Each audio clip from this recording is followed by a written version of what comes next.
નમસ્કાર વિદ્યાર્થી મિત્રો,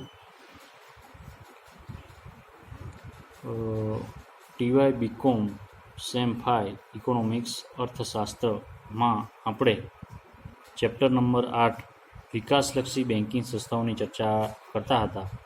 તેમાં છેલ્લા વિડીયો લેક્ચરમાં આપણે આયાત નિકાસ બેંકની ચર્ચા કરતા હતા. તેમાં આયાત નિકાસલક્ષી બેંકની કાર્યશૈલી કયા પ્રકારની છે એ કાર્યશૈલીની ચર્ચા કરતા હતા. તેમાં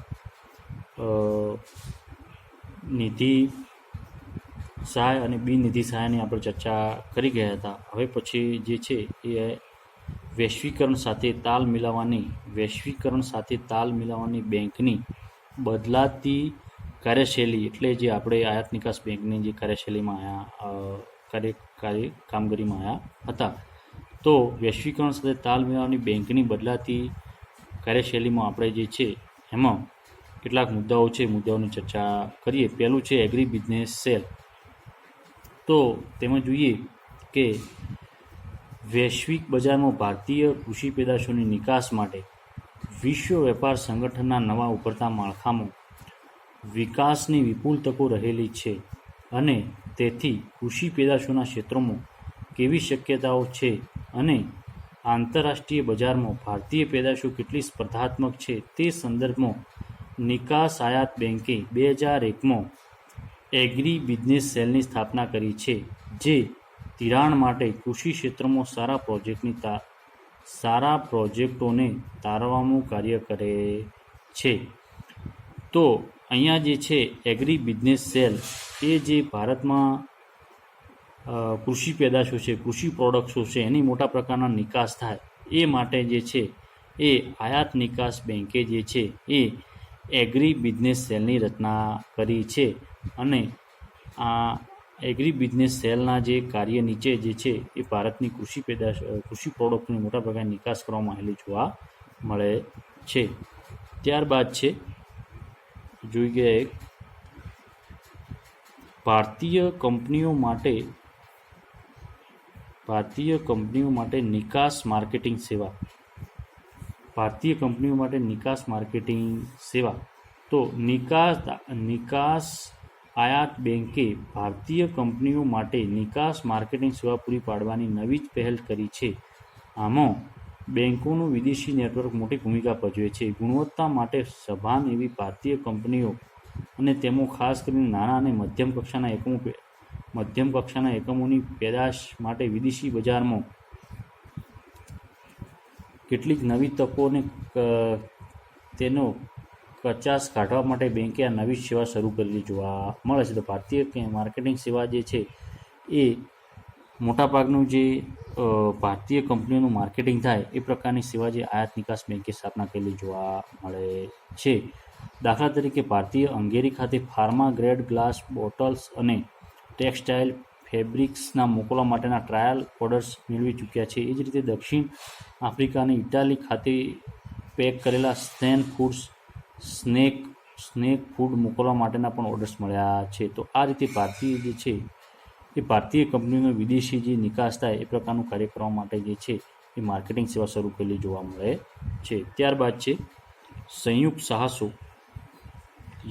સંયુક્ત સાહસો. જર્મનીની બેંકે વોશિંગ્ટન ખાતે જર્મનીની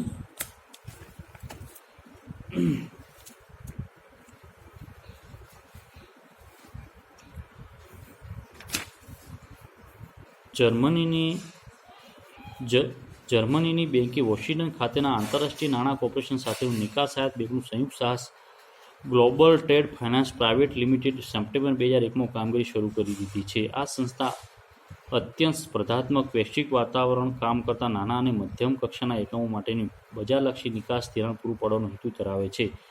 ભારતનું પ્રથમવાર ગ્લોબલ ટ્રેડ ફાઇનાન્સ ફોરકેટિંગ એન્ડ ફેક્ટરિંગ જેવી વિદેશી વેપારી ફાઇનાન્સ પ્રોડક્ટો પૂરી પાડી શકે છે. તો અહીંયા જોઈએ કે જર્મનીનું એક સંયુક્ત સાહસ છે જે છે એ પણ જે ભારતના માર્કેટિંગ સેવામાં મહત્ત્વનું સાહસ ઉદ્યોગ કાર્ય કરે છે. તે પણ જે આયાત નિકાસ બેંકમાં જે છે મહત્ત્વની ભૂમિકા પૂરું પાડતું જોવા મળે છે. ત્યારબાદ છે લોન વસૂલાત ગ્રુપ. અહીંયા છે ઉદ્યોગો સાથેના આદાન પ્રદાન. ચોથા નંબરનું છે ઉદ્યોગો સાથેનું આદાન પ્રદાન. તો નિકાસ બેંકે કેટલીક ઇન્ટરકનેક્ટિવ વેબસાઇટ મારફતે નિષ્ણાતો અને ખાસ મદદ કરેલી નિકાસ કંપનીઓ સાથે નિયમિત સંપર્કમાં રહે છે. એટલું જ નહીં, પરંતુ ઉદ્યોગો સાથેના નિયમિત રીતે વિચારોનું આદાન પ્રદાન કરતી હોય છે. એટલે કે ઉદ્યોગો સાથે પણ આદાન પ્રદાન જે છે એ કરતું આયાત નિકાસ બેંક કરતી જોવા મળે છે. ત્યારબાદ છે લોન વસૂલાત. નિકાસ આયાત બેંકે તેને આપેલી લોનની કામગીરી પણ ચાંપતી દેખરેખ રાખવાનું અને ધિરાણ વસૂલાત કરવાનું પરત ચૂકવણી કામ સંગીત બનાવતું જોવા મળે છે.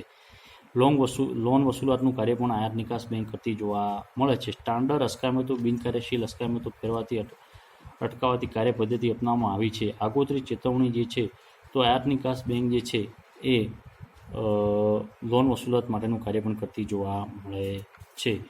ત્યારબાદ છે નિકાસ આયાત બેંકની તાજેતરની કામગીરી. આયાત નિકાસ બેંકની તાજેતરની કામગીરી તો એ જોઈએ તો 2007-08માં જે નિકાસ આયાત બેંકે 39 જેટલા દેશોની ભારતમાંથી ચીજવસ્તુઓ, સેવાઓ તથા પ્રોડક્ટો નિકાસ માટે $704 બિલિયન ની લાયન્સ ઓફ ક્રેડિટ આપી હતી. એટલે કે 2007-08માં જે 39 જેટલા દેશો સાથે ભારતને $704 બિલિયન જેટલો વેપાર થયેલો જોવા મળે છે. ત્યારબાદ છે 30 દેશોની 37 જેટલી કંપનીઓ 26,929 કરોડની કિંમતના પ્રોજેક્ટ નિકાસ કોન્ટ્રાક્ટ કરવામાં આવેલો જોવા મળે છે. એ પણ આયાત નિકાસની મહત્વની કામગીરી છે.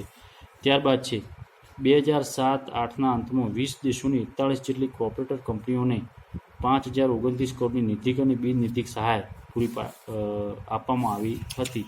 એટલે નીતિગત અને બિન-નીતિક સહાય પૂરી પાડવામાં આવેલી જોવા મળે છે. એ જ રીતે અત્યાર સુધીમાં 61 દેશોમાં આવેલી 180 કંપનીઓ દ્વારા શરૂ કરાયેલા 223 જેટલા સંયુક્ત સાહસોની સહાય આપી છે. આ દેશોમાં America, Australia, Canada, Germany, Malaysia, Morocco વગેરેનો સમાવેશ થાય છે. એટલે કે અત્યાર સુધી આ આયાત નિકાસ બેંકે જે છે એ 61 દેશોની 180 કંપનીઓ દ્વારા શરૂ કરાયેલા 223 જેટલા સંયુક્ત સાહસોને સહાય આપી છે. અને તેમાં અમેરિકા, ઓસ્ટ્રેલિયા, કેનેડા અને જર્મની જેવા દેશોનો સમાવેશ થાય છે. ત્યારબાદ છે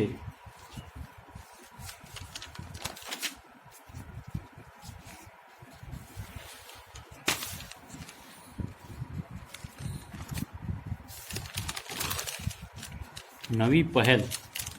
આ પણ એક બેંકનું મહત્ત્વનું કાર્ય છે.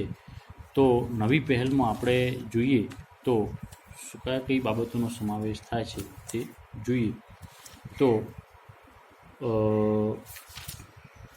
નવી પહેલમાં આપણે જો પશ્ચિમ આફ્રિકન વિસ્તાર પર વધુ ધ્યાન અપાયું છે. Global trade financing programme, corporate સામાજિક જવાબદારી, નાના અને મધ્યમ કદના સાહસોમાં નવ પ્રવર્તન કાર્યક્રમો.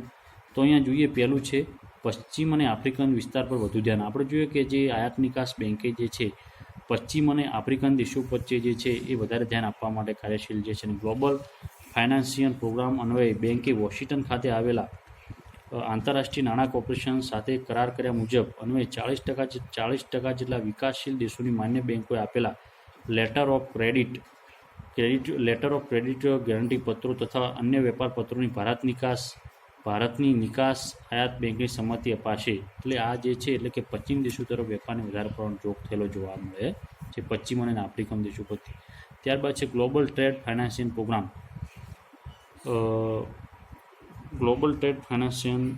તો તે પણ જે છે એ ગ્લોબલ ટ્રેડ ફાઇનાન્સિંગ પ્રોગ્રામ બેંકે વોશિંગ્ટન ખાતે આવેલી આંતરરાષ્ટ્રીય નાણાં કોર્પોરેશન સાથે કરાર કર્યા છે. અને 40 જેટલા વિકાસશીલ દેશોની અન્ય બેંકો લેટર્સ ઓફ ક્રેડિટ આપી તેમાં ગેરંટી પત્ર આપેલું જોવા મળે છે. તો ગ્લોબલ ઓફ ટ્રેન્ડ પ્રોગ્રામ જે છે એ પણ જે અનેક દેશોને સાંકળવાની પ્રક્રિયા છે. ત્યારબાદ છે કોર્પોરેટર અને સામાજિક જવાબદારી. તો ઓરિસ્સા ખાતે આવેલા cling institute of social science ની રૂબી ટીમ એ મહત્ત્વની સહાય પૂરી પાડી છે. પ્રસ્તુત ટીમે સપ્ટેમ્બર 2007માં લંડન ખાતે યોજાયેલા 14 વર્ષની અંદર નાના બાળકો માટેની સ્પર્ધા ઇન્ટરનેશનલ સ્કૂલ રૂગ્મી ચેમ્પિયન હાંસલ કરી હતી. તદુપરાંત આ સંસ્થા ઓરિસ્સા ટ્રાઇબલ વિસ્તારમાં પણ 500થી વધુ બાળકોને ઔપચારિક શિક્ષણ અને વ્યવસાય શિક્ષણ આપવાનું કાર્ય કરતી જોવા મળે છે. તો પ્રોપર્ટક અને સામાજિક જવાબદારીનું કામગીરી પણ આયાત નિકાસ બેંક કરતી જોવા મળે છે. તેમજ જે રૂબી નાના બાળકો માટેની રમત છે તેમાં 500થી વધુ બાળકોને ઔપચારિક શિક્ષણ અને વ્યવસાયિક શિક્ષણ આપવાની કામગીરી કરેલી જોવા મળે છે. ત્યારબાદ છે નાના અને મધ્યમ કદના સાહસો અને નવ પ્રવર્તનોની કાર્યક્રમો. તો નાના અને મધ્યમ કાર્યક્રમો પણ અહીંયા આપેલા જોવા મળે છે. તેમાં જોઈએ તો સંશોધન પ્રવૃત્તિ તો 2007-8માં નિકાસ આયાત બેંકે તરફથી જે 5 સંશોધન પેપરો 5 રિસર્ચ પેપર પ્રકાશિત કરવામાં આવ્યા હતા. તદુપરાંત ભારતમાં સ્વાસ્થ્ય સંભાળ અંગેની તકો અંગે પણ પ્રકાશન બહાર પાડવામાં આવેલા જોવા મળે છે. ત્યારબાદ છે વૈશ્વિક સ્તરે નિકાસ આયાત બેંકનું નેટવર્ક અને વિકાસશીલ નાણાકીય સંસ્થાઓ. આપણે જોઈએ કે જે ભારતની નિકાસ આયાત બેંકની દાખલી ઉપક્રમશીલતા પરિણામે વૈશ્વિક સ્તરે નિકાસ આયાત બેંકનું વિકાસશીલ નાણાકીય સંસ્થાઓ global network Axis bank and development financial ઇન્સ્ટિટ્યૂટનું સંગઠન 2006માં જીનીવા ખાતે રચવામાં આવેલું જોવા મળે છે. એક વેબસાઇટ જે છે તેમાં શરૂ કરવામાં આવેલા જે વેપાર અંગેની તકો છે એમાં સઘળી બાબતોનો સમાવેશ કરવામાં આવેલો જોવા મળે છે. અને એવોર્ડ પ્રાપ્તિ. ભારતની આયાત નિકાસ બેંકે નાના અને મધ્યમ કદના સાહસોના વિકાસ અંગે 2008માં એસએમઈ ડેવલપમેન્ટ એવોર્ડ એનાયત કરવામાં આવ્યો છે. એટલે કે આયાત નિકાસ બેંકને જે છે ડેવલપમેન્ટ એવોર્ડ પણ પ્રાપ્ત થયેલો જોવા મળે છે. આ રીતે જે છે એ આયાત નિકાસ બેંકની કામગીરી છે એ દેશના વિકાસ માટે બહુ મહત્ત્વની રહેલી છે અને દેશના વિકાસમાં મહત્ત્વની ભૂમિકા પૂરી પાડી છે. એમાં કોઈ તમને આયાત નિકાસ બેંકમાં તમને કોઈ પ્રશ્નમાં ખબર ના પડ્યો તો તમે મને પ્રશ્ન જણાવી શકો છો. હવે પછીની બેંક જે નાબાર્ડ છે એની પછીના વિડીયો લેક્ચરમાં આપણે ચર્ચા કરીશું.